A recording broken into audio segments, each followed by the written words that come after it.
ఈ కార్యక్రమానికి హాస్ట్ అయిన బడియ రాజుల కుటుంబ సభ్యులకు అభిమానులకి స్వాగతం సుస్వాగతం.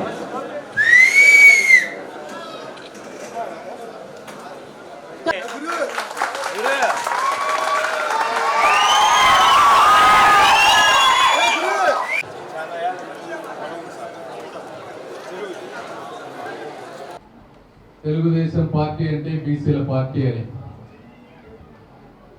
వాస్తవంగా బీసీలంటే భారత్ కల్చర్, బీసీలంటే భారత్ బ్యాక్ బోన్.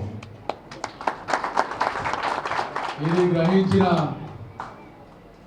మహానాయకుడు అన్న నందమూరి తారక రామారావు గారు మొట్టమొదటిగా. మరి ఆ రోజున ఎక్కడెక్కడో ఉద్యోగాలు చేసుకుంటూ సమాజంలో మంచిగా ఉన్నటువంటి లాయర్లు అయితే కానీ, డాక్టర్లు అయితే కానీ, వెనుకబడిన వర్గాల వారిని అందరినీ తీసుకొని వచ్చి వెతికి మరి సీట్స్ ఇచ్చి గొప్ప గొప్ప నాయకులుగా తయారు చేసినటువంటి పార్టీ తెలుగుదేశం పార్టీ. తెలంగాణలో చూస్తే ఈ రోజు కూడా బీసీ సోదరులందరూ కూడా వాళ్ళ రక్తం పోస్తే పసుపు కారుతుంది అని చెప్తా ఉంటారు. ఆ విధంగా ఆ రోజు అన్న నందమూరి తారక రామారావు గారు బీసీలకు మేలు చేశారు. మరి ఇక్కడికి వస్తే నారా చంద్రబాబు నాయుడు గారు, నజీర్ గారు చెప్పినట్టు చీఫ్ సెక్రటరీ కానీ, డీజీపీ కానీ, ఈరోజు రాష్ట్ర అధ్యక్షులైనటువంటి పల్లా శ్రీనివాస్ గారు కానీ, మరి కేంద్రంలో ఉన్నటువంటి డైనమిక్ లీడర్ రామ్మోహన్ నాయుడు గారు కానీ, అచ్చెన్నాయుడు గారు కానీ, ఇలా ఎంతో మందికి జాతీయ స్థాయిలో గుర్తింపు తీసుకొచ్చినటువంటి పార్టీ తెలుగుదేశం పార్టీ. మీరు గత 5 సంవత్సరాలు చూస్తే జగన్మోహన్ రెడ్డి గారు, ఆయన కూడా పేరుకి ఒక 4 డిప్యూటీ సీఎం, 4-5 డిప్యూటీ సీఎంలు ఇచ్చారు. వాళ్ళు ఎవరో తెలియదు, వాళ్ళు ఏం చేస్తారో తెలియదు. బీసీ కార్పొరేషన్ పేర్లు ఉంటాయి, నిధులు ఉండవు. ఆ బీసీ కార్పొరేషన్కి వెళ్తే కూర్చోడానికి కుర్చీ ఉండదు, తాగడానికి కప్పు కాఫీ కావాల్సిన డబ్బులు ఉండవు. ఎవరైనా చేతులు కట్టుకొని కూర్చోవాలి, కుర్చీ కూడా వేయరంట. అలాంటి పరిస్థితిలో ఉన్నటువంటి పార్టీకి ఈరోజు తెలుగుదేశం పార్టీ నారా చంద్రబాబు నాయుడు గారు వస్తే ఎక్కడైనా సరే ప్రధానమంత్రి నుంచి రాష్ట్రపతి గారి దగ్గరికి వరకు రామ్మోహన్ నాయుడు గారిని ముందు తీసుకువెళ్తారు. తర్వాతే నేను కానీ ఇంకొకళ్ళు కానీ. అలాంటి నిజమైన గౌరవం ఇచ్చేటువంటి పార్టీ తెలుగుదేశం పార్టీ. జగన్మోహన్ రెడ్డి గారు యువకులు అని చెప్పి అందరినీ కూడా అబద్ధాలు చెప్పి మోసం చేసినటువంటి చరిత్ర. అదేవిధంగా మొన్న ఎమ్మెల్సీలు తీసుకుంటే 2 ఎమ్మెల్సీలు కూడా 2 బీసీలు కష్టపడ్డటువంటి వాళ్ళకి ఎప్పటి నుంచో పార్టీలో ఉన్న వాళ్ళకి ఇచ్చినటువంటి పరిస్థితి. ఈరోజు జాయిన్ అవుతున్నటువంటి వెంకట్ గారికి కానీ మిగిలిన వాళ్ళందరికీ నేను ఒకటే చెప్తా ఉన్నాను, తెలుగుదేశం పార్టీ సిద్ధాంతాలు వేరు, క్రమశిక్షణ కూడా వేరు. ఆ సిస్టంకి తగ్గట్టుగా అలవాటు పడాలంటే కొంచెం సమయం పడుతుంది. 10 సంవత్సరాలు ఒక పార్టీలో ఉన్నప్పుడు, పార్టీ మారినప్పుడు వ్యక్తుల్లో కొంచెం భయం కూడా ఉంటుంది. అరే, ఇప్పటి వరకు నేను నిర్మించుకున్నదంతా వదిలేసి కొత్త పార్టీలోకి వెళ్తున్నాను, కాబట్టి మీరేమి భయపడద్దు. ఓపికగా తెలుగుదేశం పార్టీ సిద్ధాంతాలకు అనుగుణంగా పనిచేస్తూ క్రమశిక్షణతో ఉంటూ 10 మందిని కలుపుకొని వెళ్తే మిమ్మల్ని ముందుకు తీసుకువెళ్ళడానికి అండగా మా ఎమ్మెల్యేలు మేము ఉన్నామని మీ అందరికీ తెలియజేస్తాను. కాబట్టి ఈ రోజున యువకులు కావాలి. ఎందుకంటే జనాభాలో అత్యధిక శాతం యువకులు ఉన్నారు. యువకులు మిమ్మల్ని అందరినీ చూసి రోల్ మోడల్గా చూసుకుంటారు.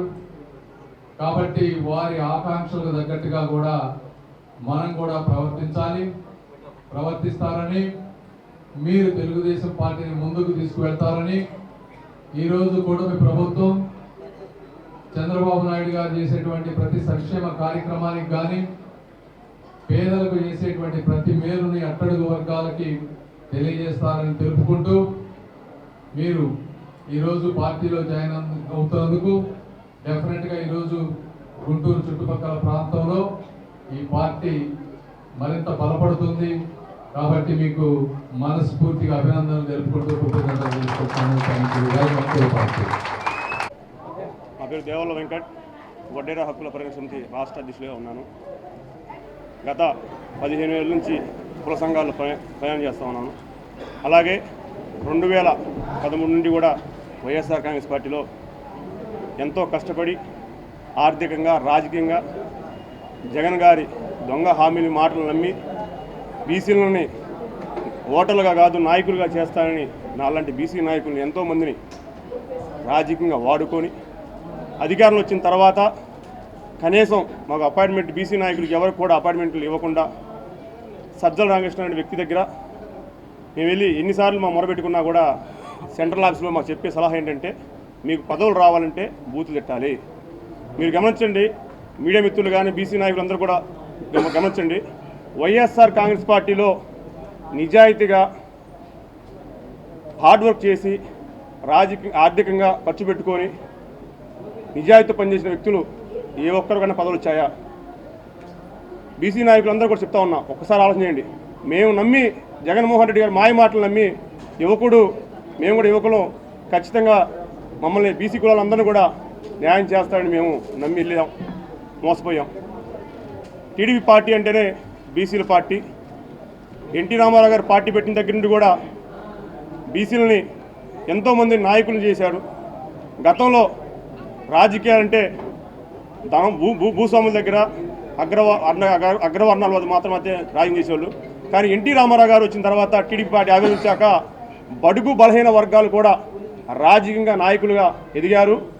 ఈరోజు కూడా టీడీపీ పార్టీలో తీసుకుంటే నామినేట్ పోస్టుల్లో కానీ అదేవిధంగా సంక్షేమ పథకాల్లో కానీ బీసీలకు పెద్దపీట ఇస్తూ శ్రీ గౌరవనీయులు చంద్రబాబు నాయుడు గారు సుపరిపాలన చేస్తూ ఉన్నాడు.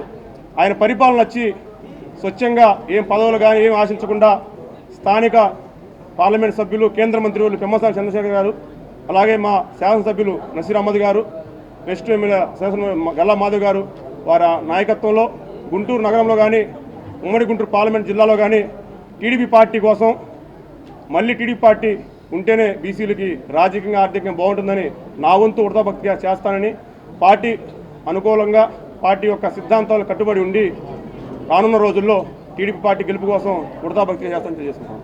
ఈ వీడియో నచ్చితే లైక్ చేయండి. అలాగే మా ఛానల్ ని ఫస్ట్ టైం కనుక చూస్తున్నట్టయితే ఇప్పుడే సబ్స్క్రైబ్ చేసుకుని పక్కనే ఉన్న గంట సింబల్ ని యాక్టివేట్ చేసుకోండి. అప్పుడే మేము పెట్టే ప్రతి వీడియో మీకు నోటిఫికేషన్ గా వస్తుంది. అలాగే ఈ వీడియో పూర్తిగా చూసినందుకు ధన్యవాదాలు.